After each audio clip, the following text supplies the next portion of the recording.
মুখের আগে হাত চলতে কয়েকজন, এর মধ্যে মুসা আলাইহিস সালাম আছেন না নাই? মালাকুল মাউত মানুষের আকৃতিতে অনুমতি না নিয়ে ঘরের ভেতরে ঢুকে গেল। ঢুকে বলে, আনা মালাকুল মাউত, আমি মৃত্যুর ফেরেশতা। তো কি চাও? জিতু আন আকবাদা রূহাক, আপনার রূহ কবজ করতে আসছি। কিন্তু মুসা আলাইহিস সালাম দেখতেছেন দিব্যি একজন মানুষ, আবার সালাম দেয় নাই, অনুমতি নিয়েও ঢুকে নাই। অমিয়া, অনুমতি নিয়ে ঘরে ঢোকার দরকার আছে না নাই? মুসা আলাইহিস সালামের মেজাজ বড় গরম। উনি বললেন, কি করবি? কয়, আপনারে মারবো। কয়, এদিকে আয়। মালাকুল মাউত মনে মনে ভাবে, এতদিন সব মানুষগুলো আমারে দেখলে দিত দৌড়, আজকে মনে হয় আমারে দিতে হবে দৌড়।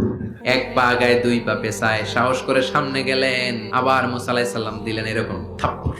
ফাসাক্কাহু ফাফাকু আইনা, বুখারীর বর্ণনা, এক থাপ্পড়ে চোখ নাই, এক দৌড়ে আল্লাহর কাছে। আল্লাহ বললেন, রাখো। এটা মুসা আলাইহিস সালাম, তার মেজাজ বড্ড গরম, আমাকে কথা বলতে হবে। আল্লাহ বললেন, মুসা, বুখারীর বর্ণনা, গরুর পিঠের উপর হাত রেখে দাও। তোমার হাতের নিচে গরুর যত পশম, প্রত্যেক পশমের বিনিময়ে এক এক বছর করে হায়াত বাড়িয়ে দিলাম। মুসা আলাইহিস সালাম অনেক চালাক নবী। উনি বললেন, আল্লাহ, আমার হাতের নিচে যদি গরুর 2000 পশম থাকে, তার মানে 2000 বছর হায়াত বাড়িয়ে দিলেন, কিন্তু এক্সট্রা হায়াত যখন শেষ হয়ে যাবে এরপরে কি হবে? আগে ওইটা বলেন। আল্লাহ বললেন, তুমাল মাউত, তারপরে তো মুসা মরতেই হবে, আসতেই হবে। সাইয়েদনা মুসা আলাইহিস সালাম বললেন, ফাল আনা, তাহলে আর দেরির দরকার নাই, এখনই আমি আপনার কাছে চলে যেতে চাই। মালাকুল মাউত মুসা আলাইহিস সালামের রূহ নিয়ে উড়াল দিলেন। সুবহানাল্লাহ। বাঁচতে পারছে?